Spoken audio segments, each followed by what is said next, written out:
Hello everyone, welcome to my channel. I'm Juan the Yarn Addict and I'd like to welcome you to session number 60 of WIPn It with Juan. If you're new here, hi, hello, and welcome. I'm super happy that you found me and thank you so much for checking out my video. If you're not new here and you're returning, well, welcome back. I'm super grateful and thankful you have returned. These WIPn It with Juan sessions are sessions where I become your crochet buddy for about 45 minutes to an hour. I sit back, I work on my WIPs while I talk to you about all the things. So if that is of interest to you, please sit back and enjoy the show. Before we get started, please don't forget to hit the like button. Consider subscribing to the channel if you haven't done so already. It's absolutely free. And then of course, share the video. I would definitely appreciate the support. So the question of the hour, what is on the hook for session number 60? So I brought two WIPs into the studio. This first one here is my JTYA squared modified for a blanket. So it's just a very slight modification and I will roll this out to the channel. But here's where I'm at so far. It's just a 2-round repeat with a slight modification to keep it perfectly square. Very, very nice. So that's the one side, and here is the other side. Very, very nice. The yarn here is Big Twist Value yarn, Sunrise Ombre. There it is. Beautiful, beautiful colors there. 269 yards per skein. They suggest a 5mm hook. I'm using a 6mm US letter J, and I'm using a prim hook, and it's working out beautifully. I'm very excited about this. I cannot wait until it gets bigger and I can show you guys what this looks like on a bigger scale. And hopefully we'll get there when I work on this a little more today. So there's that. The second WIP here is the Sweet Marshmallow Kiss, and here it is. Now this pattern comes to us from Tricia. Her channel name is Momma Swift. And there is a tutorial out there done by Jax. Her channel name is Creations by Jax. I will link both of those channels into the show notes for you to review and enjoy if you're interested in making one of these. It is a very, very simple pattern. It's very squish and textured. It's a bit of a yarn eater, but by all accounts, it's a very, very nice project to work up. Now for me, it features my least favorite stitch, and it's the treble crochet. Now, it's user error. For some reason, that second pass through, I get snagged and stuck. I mean, I think it's just me needing more practice, but something happened today. So I was in the squirrel's nest creating and thinking of all the things, and I said to myself, well, let me try treble crochet with a different hook. I didn't think to try this. So I pulled out the prim, the good old prim, and I did a whole bunch of treble crochets and I did not get snagged one time. I was using the wrong hook. Now, I just mentioned in the last video and in several videos that there is a hook for every project and no two hooks work exactly the same. So that light bulb moment came on and I said, you know what, maybe I need to put the clover more down and pick up the prim hook to see if there's a slide, a flow, and all the things. And so for that project that I was working on in the squirrel's nest, it worked up beautifully. So I said, all right, well, I'm going to put this hook to the Sweet Marshmallow Kiss and hopefully I can really build this out, because you know, when I go to work on this, I work just one side at a time.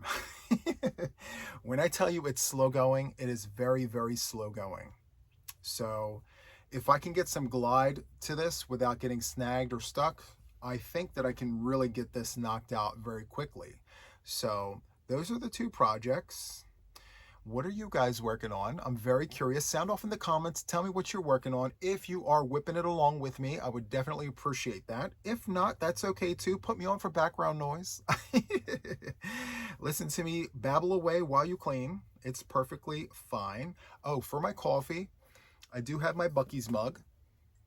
So I recently took a trip to Florida. I delivered blankets to Camp Boggy Creek. And on the way back, I stopped at some places. So I stopped at a Cracker Barrel for the first time, and I stopped at a Buc-ee's. So the Cracker Barrel, new concept to me. When I first walked up to the Cracker Barrel, I was looking for the front door, couldn't find it because I was expecting to walk right into a restaurant. But that's not the case with the Cracker Barrel. When you walk up to a Cracker Barrel, you walk in the door and you're immediately in a gift shop. And that whole concept was brand new to me. I saw all the things. I'm like, wow, this is amazing. And it smells like a restaurant. It smells like food. And I cannot find for the life of me where the door is to get to where the food is.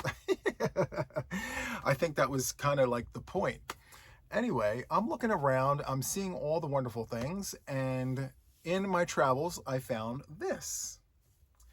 And this is Bob Ross. If you don't know who he is, Bob Ross is a painter. And I remember as a kid watching him on Channel 12 PBS. He'd be painting his oil paints and all the things, talking about happy trees and, you know, his little phrases and sayings and things. I remember that as a kid. And I saw this and I said, wait a minute, this is perfect. I need to wear this on the next session of WIP'n It with Juan, because when I'm in the mode here and I'm crocheting away, I just have that cadence about my voice. And a lot of you guys reached out to me and said, you kind of sort of sound like the Bob Ross of crochet when you're in the zone. And I'm like, well, maybe, but yes, okay, I'll take that. So I got the sweater and I'm very excited about this. I got this at Cracker Barrel and it fits perfectly. I love it. It's great. I love the color too, and the trees and all the things. So there is that. So after Cracker Barrel, I went to Buc-ee's. And okay, so it was supposed to be a quick gas and dinner. It's a gas station for those of you guys who don't know. You go, you get your gas, you go inside, you get some food, refreshments, and then you hit the road again. Well, let me tell you, when you go in there, there's all the things. I mean, this place is huge. Food everywhere, refreshments everywhere, and then giftables. I mean, they have everything with Buc-ee's logo on it. Bags and cups and hats and this and that and these and those. I mean, you name it, they have it with Buc-ee's on it. So what was supposed to be just a very quick pit stop for gas and food turned out to be this whole excursion of a shopping trip, and a $15 meal turned out to be like a $100 bill because of all the other things that I just felt like I needed to have. So I picked up a mug for me, a mug for Ma. I got a shirt for me and a shirt for Ma, and a few other things, which by all accounts wasn't bad at all. I had such a great time at Buc-ee's. Too bad it's far away. I mean, the closest one to me is in North Carolina. I'm in Delaware, so it's quite a trip to get to a Buc-ee's, but the next time I take that trip down south, I will be sure to stop at a Buc-ee's and pick something else up to remember the trip by. So there is that. But wait a second, it's what's on the inside that counts. I am using Wawa coffee, hazelnut, with caramel macchiato creamer. So for those of you guys who are not over here on the East Coast, there is a chain called Wawa here, and it's not the entire East Coast. It's just a handful of states in the Mid-Atlantic region. We have this gas station that serves food on the inside, and they have amazing coffee. I mean, I love their coffee. And so they have these ground bags of the flavors that they sell. And so I grabbed a bag of hazelnut, and that's what this is. Hazelnut coffee, caramel macchiato creamer. So it's still the flavor, but it's a different flavor. And if I have to choose this, Wawa coffee or Dunkin' Donuts, I think I would choose Dunkin' first, this second, but this is a close second. I mean, I've been drinking this for years before Dunkin' Donuts. So there's that. And it's very hot. Love it. So good. Okay. Did I misplace my hook again? Okay. Hooks, scissors, darning needles, all the things. You know, you think you know where they're at 1 minute, you look away and look back and they're gone. I don't know why that is, but it happens all the time. So anyway, what is on your hook? What are you guys working on? I'm very excited to hear. If you are whipping along with me, what are you working on while you're listening? I'm very curious. Yeah. Oh. Already. It's supposed to be trebles, the second pass through. And let's see, 1 and 2. See, it's sliding right through. It's not getting snagged like it was with the clover or more. I just have to pay attention to that second pass through. It's not getting snagged. It's actually going through the loops before it's supposed to. But again, that's user error. I have to remember it's trebles. Anyway, so yeah, sound off in the comments. Tell me what you're working on. I've taken a lot of inspiration from projects that you guys are working on. I don't have to see them to kind of envision them. And yeah, I like to know all the things. I don't know why, I just do. So yeah, I think for this blanket here, I don't have a deadline. Hopefully it won't be one of my long-term WIPs. I want to get it done in a reasonable amount of time. Like I said, once I finish the white yarn, I'm finished. No more Sweet Marshmallow Kiss. But because of how much I have still in the yarn room, this might be pretty substantial. I don't foresee it being like a queen or a king. It may be like a full size, like a 52-inch by 52, something to that effect. But then again, I'm not sure. It may go a lot further than I expect. Who knows? I have no clue. So the great thing about this here is, like I said, it's not getting snagged, but it's going beyond the 2 loops that it's supposed to go past. I'll take that. I'll take that over getting snagged or stuck any day. So yeah. Now, it was suggested to me that perhaps when working on my WIPs for these sessions, maybe just focus on one. And rightfully so. I'd be able to put more progress on one project than a little bit of progress on 3. I get that part.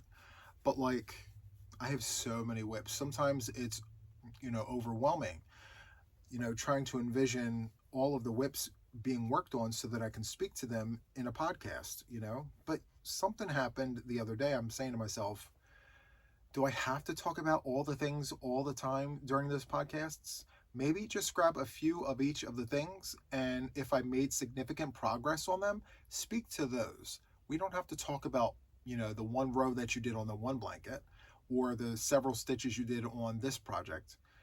If you've made substantial progress, Juan, bring it to the podcast and talk about it. So I'm learning. I'm learning. It's not necessary to talk about all the things all the time if it's not ready to be talked about. So, yes, progress was had. I was very excited about that. So, yeah, am I doing the things correctly? I have to remember to chain. I think that's kind of where I'm at. But anyway, that, and I have to remember the trebles. But yeah, I have to tell you, the trebles for this hook, 100% better. 100% better. I wish I would have done this a lot sooner because it was such a hassle for me with that Clover Moore hook. First of all, it's such a small hook comparative to my hand. I mean, I measured my hand. My hand is exactly 9.25 inch, 9.25 inches from my wrist to the tip of my middle finger. And that Clover Moore hook sits right here in my hand when I crochet. And after a while, it gets annoying. But I realized that maybe because of how it sits in my hand, that could be the reason why I couldn't execute the stitch properly. So who knows? Maybe the treble crochet will come off of the naughty list. It's not snagging. I love that. Okay. We'll see. Yeah, and the one thing I really do like about this pattern is the weight. Like, I like a weighted blanket. There's something relaxing about having, that heaviness of a blanket on you. Now, not all year round, of course, but when it's cold and you want something warm, I like it a little heavy, a little on the heavier side. And I know that's not the case for everybody, but for me, I really do enjoy that. So I do have to focus on these trebles though. Like, this is a stitch that I can't look away from and feel. Like, when I do my granny blankets, I can feel where the stitch is and I don't have to look at it. But with trebles, I do have to pay attention. Someday I might not have to, but for now, we're looking at all the things to make sure that it's right. So, and I'm one of those folks that when something's not right, I have to frog it. I can't fix it. I can't like just make modifications to just wing it. For my psyche, my mentality, I'm like, there's that one stitch several rounds back that's just not sitting where it's supposed to. I need to frog that back. I'll put in the extra work to just make sure that it's right. I mean, my mind, like I said, won't allow me to just continue working the project if it's not correct. Now, it's a different story if I don't catch it.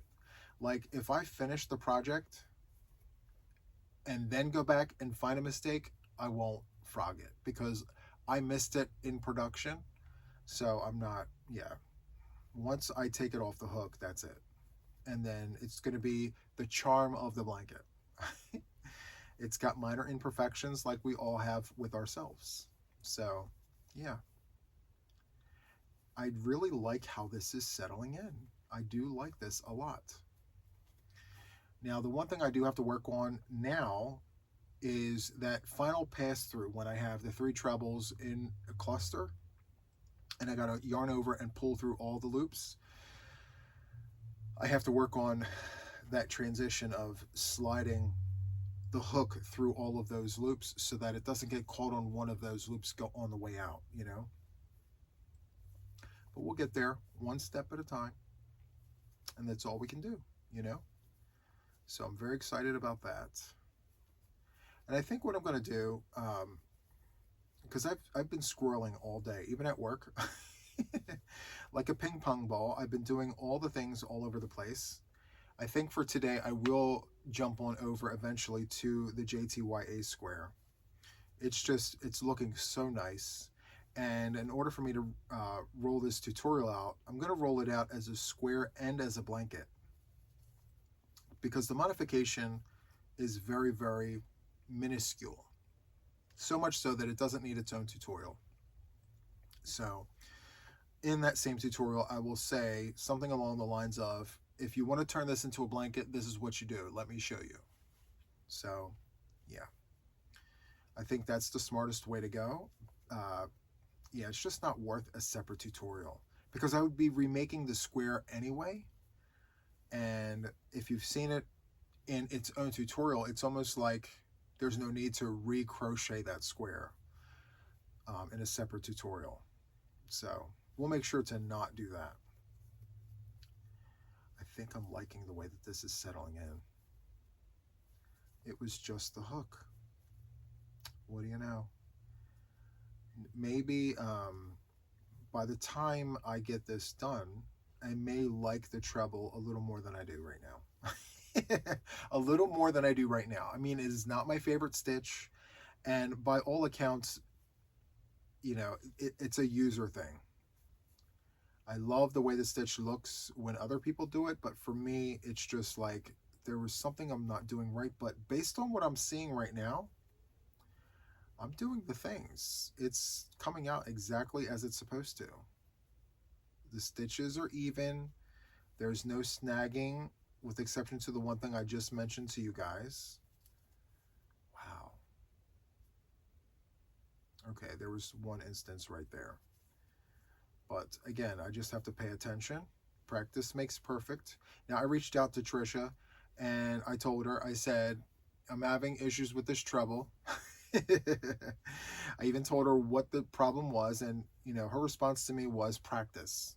Just practice, practice, practice.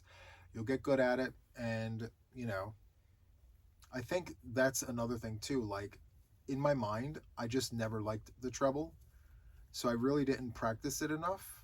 And when it came up in patterns and things, I can do it, but I disliked it very much. But for the sake of the pattern, the integrity of what I was creating, I did not want to modify that at all. So I didn't. I worked through it. But yes.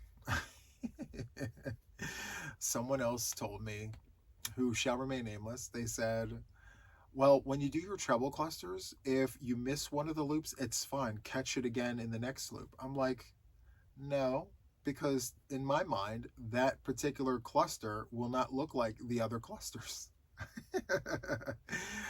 But yeah, I learned very quickly that many people who do the treble clusters sometimes don't go through the proper loops in the process, but they'll do the motions, and then at the end of the cluster they'll just go through everything and be done with it.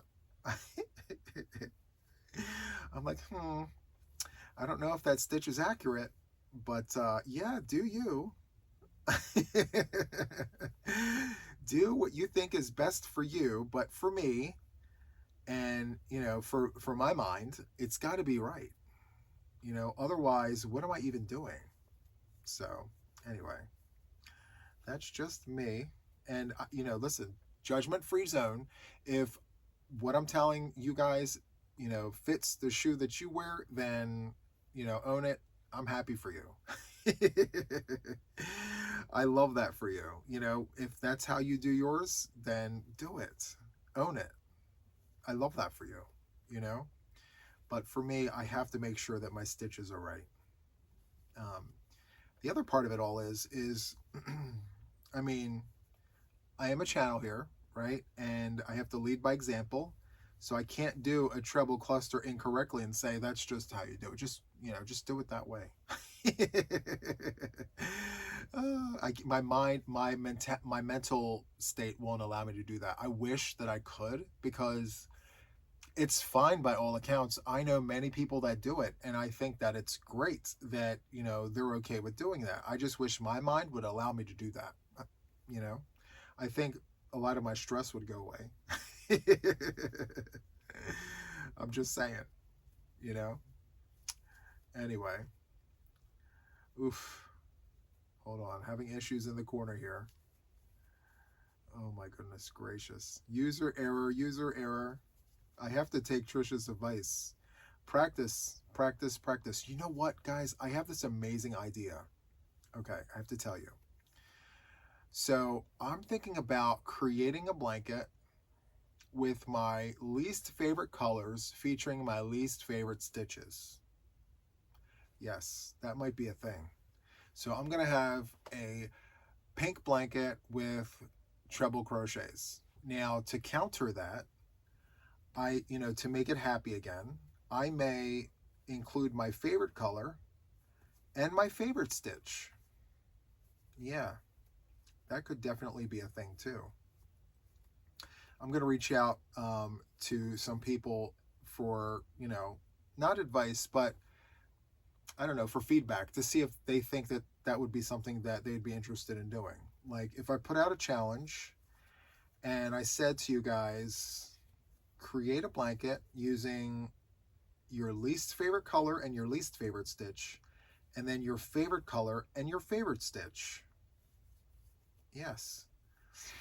I'm sure there has to be more to it than just that, But I think that's a great idea, because when I do these when I do these Facebook Marketplace hauls, for some reason, I mentioned this on a live, I always wind up with pink yarn.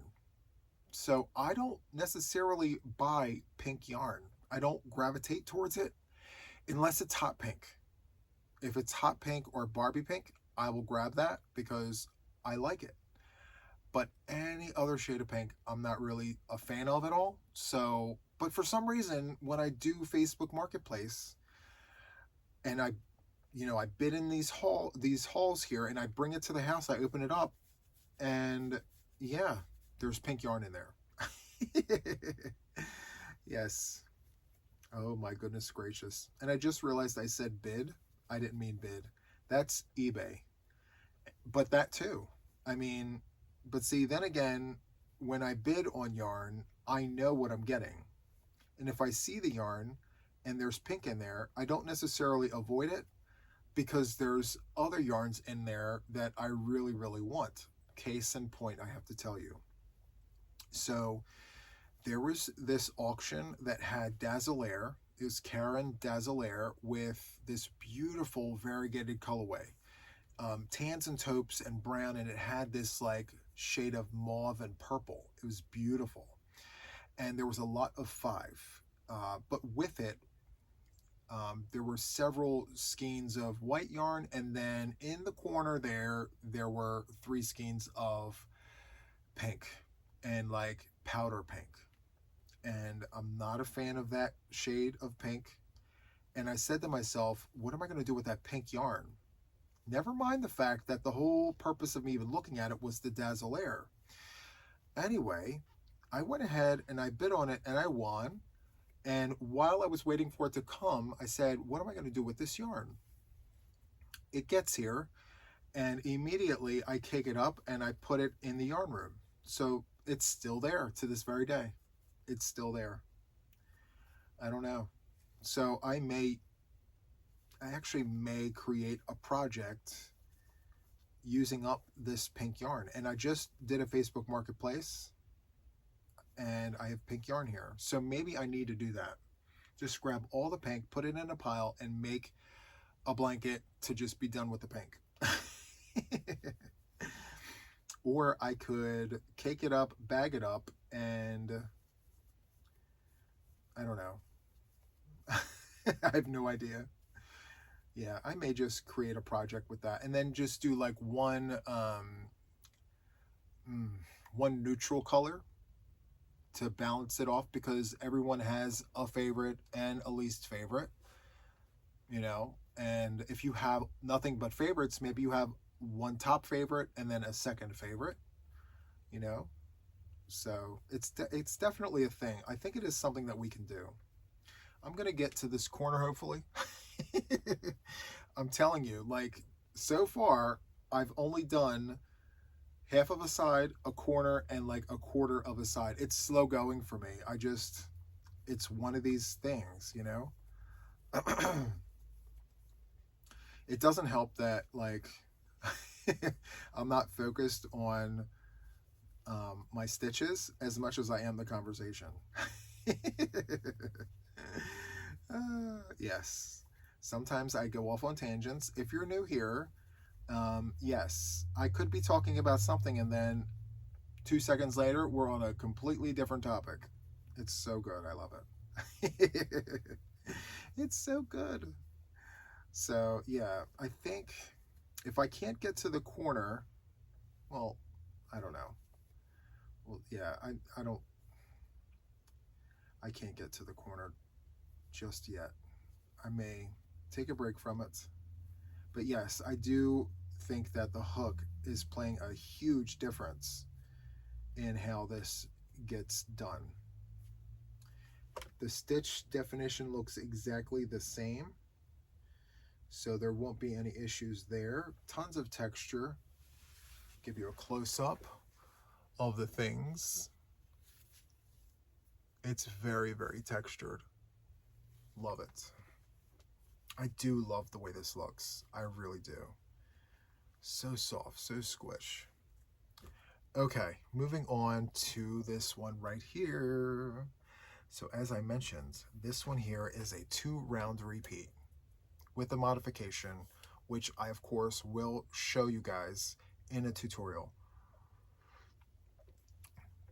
But I need this to grow so I can show you guys what it looks like if you turn it into a blanket.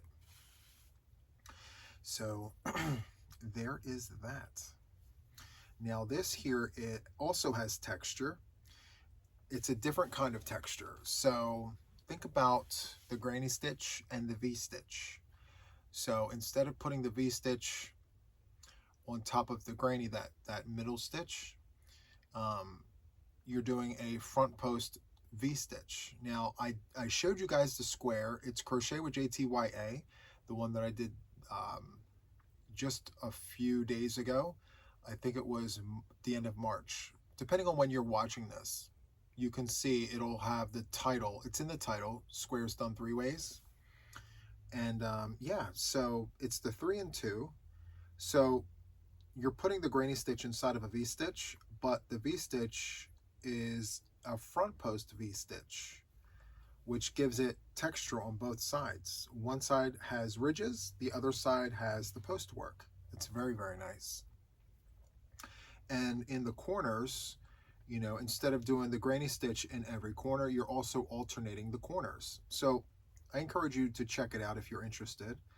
And what I noticed was, I said the other day, I said, let me try and make a blanket using that exact 2-round repeat. I did, and it turned out to be very bowed. And I said, wait a second, something's not right. So I went back and I looked, and I had to make the modification on one of the rounds. So once I made that modification, it's now a square again. So I'm super excited about that. So yeah, am I back at the corner? Yes, I am. I love this for us. So good. I love that. Okay, back in the corner, and I'm stepping on the yarn, which is never a good thing. 1, 2, 3. Now, every other round is my favorite round. The granny round. 3 doubles inside the V-stitch. So good. I absolutely love the granny stitch. It's the stitch that I've been doing since I was 15 years old. Not one of the first stitches that I've learned. If you've been following my journey, you know the moss stitch is the first stitch that I learned, the single crochet, chain 1 single crochet. Yes, and I've shown my very first finished object on the channel several times. It's not perfect by any means. There's tons of mistakes, but I kept it like that just as a reminder to myself that, this is where your humble beginnings began. So I've come a long way. I'll be 46 years old this summer, and I started when I was 15. So 31 years this summer. Very, very excited about that, because with all the years of crochet, I'm still learning. I'm still learning all these years later. And, if you are constantly crocheting, you too are constantly learning new things. And I haven't met a person yet that have said they know all of the things and there's nothing else for them to learn. There's no new concepts. There's no new tricks of the trade to really enhance the craft. I mean, I haven't met a person yet that has said that. Every day we're learning something new, whether it's a different tension, or a different hook is doing different things. There's always something to learn from crochet, and that's what I really love about it. And just when you think you're losing your crojo, just remember, there's a new concept that you can learn. You don't necessarily have to sit there and put yarn on a hook. You can pick up a book and learn stitches. Look at all the stitches and look at all the options of and choices that you have for future projects should you decide to pick up the hook again. I know for a little while before I started my channel, there was a time where I said, I'm just not in the mood to crochet. I mean, I forced myself to crochet, but I really didn't want to do it. And so in those moments, I find myself window shopping for recipes. That's a lot of fun too. Looking at all the wonderful works of art from the designers who took time to create patterns for us to enjoy. And so yeah, when I don't feel like making things, I just shop for patterns. And I don't necessarily have to buy, things every single time. Sometimes I'll look for free patterns. Sometimes I'll look at my old ball bands and see what kind of patterns I can find that way. I mean, there's always ways to get patterns. You don't always have to pay for them. Because like if you bought the skein of yarn and inside that skein is a pattern, well, there you go. Well, I guess in essence you did pay for it. But then there's also free patterns out there. Even on my Ravelry, I do have free patterns for you guys if that's something that you guys are interested in. So my Ravelry is all one word, Juan the Yarn Addict, and new patterns are being uploaded daily. Now what I'm doing is I'm going back through all of the work that I've done over the last year and a half, and I am working through those tutorials, and I am coming up with written patterns for all the things. So yeah, super excited about that.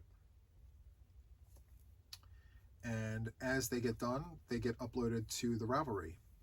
Now I am going to be putting my patterns on my Etsy store as well. I have an Etsy store, Juan the Yarn Addict, all one word. It's not active right now because I have no patterns on there. So once my patterns get uploaded onto my Etsy store will remain open. There will always be patterns there. I just haven't had a chance to sit down and actually do it.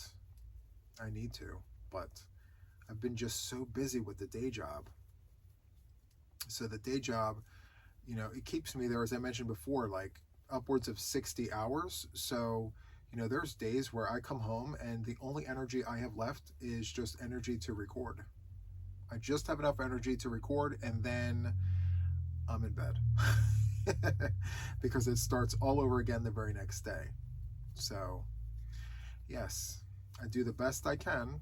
And, you know, as far as my videos are concerned, I do have people asking, like, Juan, you don't really edit your videos. Is that on purpose, or like what's the deal with that? So to answer that question, I intentionally do not edit my videos because I feel like what you see is what you get, and what you get, I hope, is good enough.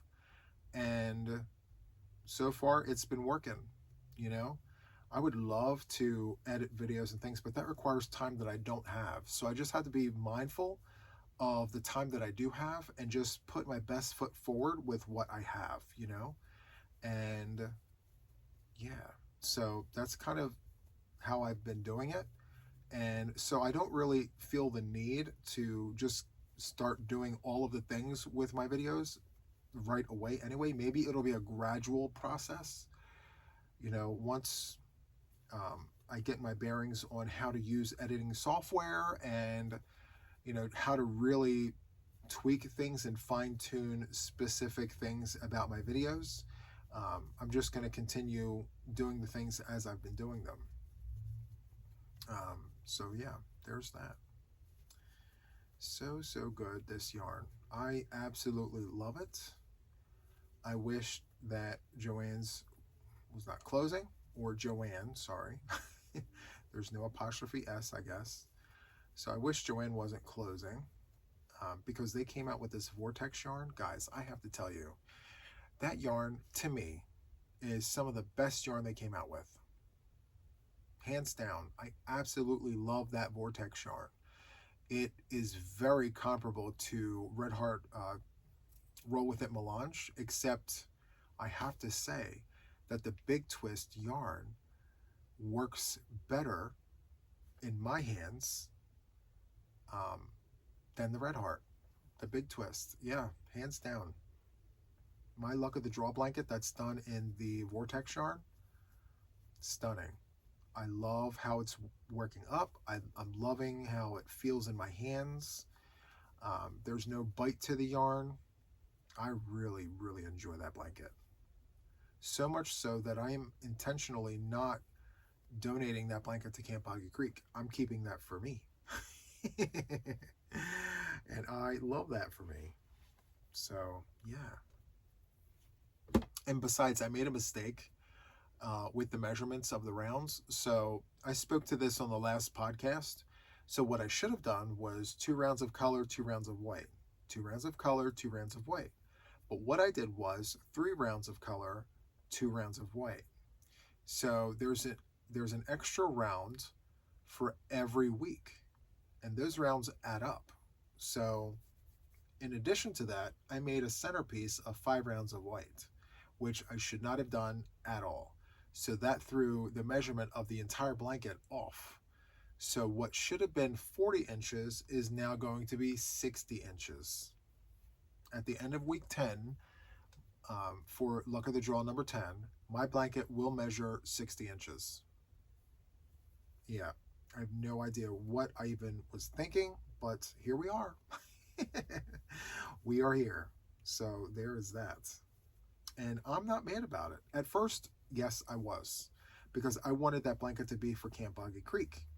Well, what I decided that I'm going to do is, when Luck of the Draw number 10 is over, I am going to reconfigure the yarns that I have left and just reassign the numbers of the yarn that I have left to the project and rework it and keep the measurements correct. So 2 white, 2 color, 2 white, 2 color, and eliminate the 5-round beginning. And I believe I'll come right in at 40 rounds because I have been working other granny blankets with this same hook, and I need exactly 40 rounds to measure 40 inches with my tension. So yeah, so 40 divided by 10 is 4. 2 color, 2 white. And by the time I'm done, I'll have 40 inches. Love that for us. I may put a single crochet border in white to just give it like a finishing touch, or better yet, I may do the crab stitch in white just as a finishing touch, you know? I don't know yet. I can't make up my mind.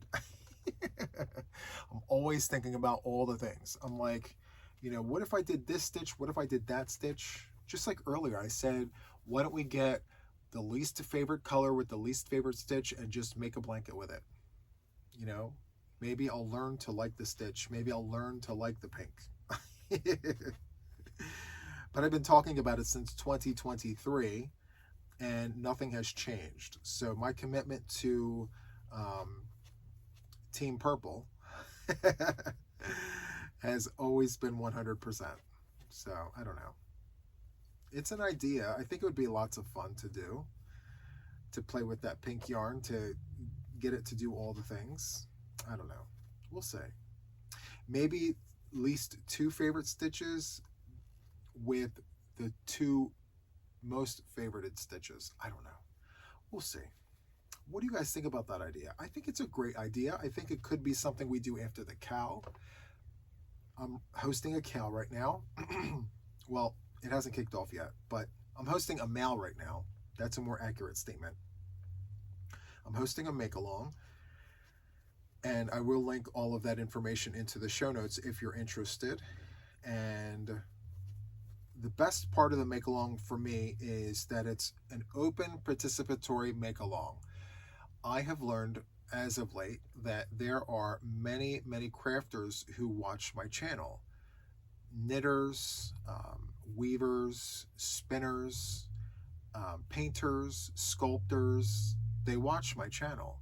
And, you know, they make it a point to tell me, hey, I would love to participate, but I don't crochet, I don't knit. And I'm like, oh, well, okay, well, why don't I just make this open to all disciplines of craft? However, comma, every project should have some form of fiber on there. Just, you know, put it there. If you can't crochet or knit, grab yourself some yarn, be creative, and do the things with the yarn to include it into your make that inspires you for spring. Yes, so far we've had some really, really great submissions. I'm super excited to create that slideshow for everybody at the very end. So when we have our announcements for the drawing, so I am drawing 10 prizes as a thank you for participating. All the names are going to go into a pickle jar like we did for the winter make-along. And on a live, I will select 10 people for prizes and things. And you need to make sure that you are subscribed to my channel, as all of my giveaways are subscriber appreciation giveaways. So well in advance, telling you guys this right now instead of the last minute. And I will reference back to session number 60, Whipping It with Juan. I said you had to be subscribed to the channel in order to qualify for a win. But of course, you would also have to submit a make. You know, the admins who, they're helping me with all the things, and I can't thank them enough. They're receiving the submissions, they are backing them against, you know, the rules and things, and they are responding to everybody who is submitting projects and things. I believe the term or the sentence is, thank you for participating, your project has been received, which means you have met all the criteria. So very, very nice. And I know that there's a lot to it, but that's what makes it interesting. You know, you find a picture that inspires you, You pull colors from that picture and you create anything you want as long as it's 12 inches or larger. It has to include fiber, and you can use black and white, but it doesn't count as one of the colors, but you need to use 4 or more, so it's not overly complicated, but it's more involved than the winter make along, where I said you can use blue and purple, any shade of black and white, but those black and white colors do not count. And yeah, I believe I said it was supposed to be larger than 6 inches. So it really wasn't of any significance, but we went from 6 to 12. Anyway, it went great. We did the live. We pulled the names out of the pickle jar, and everybody but 2 people claimed their prize, which means those 2 prizes roll over into the spring make along, which is super, super nice. Hopefully when I go to do that live, everybody who participated will be there to see who wins the participatory prizes. So that is great, and I am loving, loving, loving this stitch. Super, super nice. Anyway, tons of texture, absolutely love it. I'm gonna wait till I get to a corner. Where am I at here? So this is the end of the round. Am I gonna be able to make it? Maybe, maybe not. We shall see. I have to tell you guys, I've said this before, but I'm going to say it again. I absolutely love the WIP'n It with Juan sessions and the Crochet with JTYA. Being able to sit here and crochet and just blab at the gums is my most favorite part of crocheting. The actual act of crochet, I mean, if you've done one stitch, you've done them 100 times. So that's not necessarily the things. The things is, all of this, the conversation that we're having, absolutely beautiful. It lays so, so nice. Happy trees. Happy trees. Anyway, I kid. But yes, I really, really enjoy just being able to sit here and crochet and get work on the hook and off the hook. It's just, I love it. So once I get to the end of this round, we're going to call it. So be sure to sound off in the comments. Tell me all the things. What are you working on? How many WIPs do you have? I love reading the comments. If you have any questions, maybe there's things that you want me to bring up in the next WIP'n It with Juan. I'll definitely read all the comments. I always do.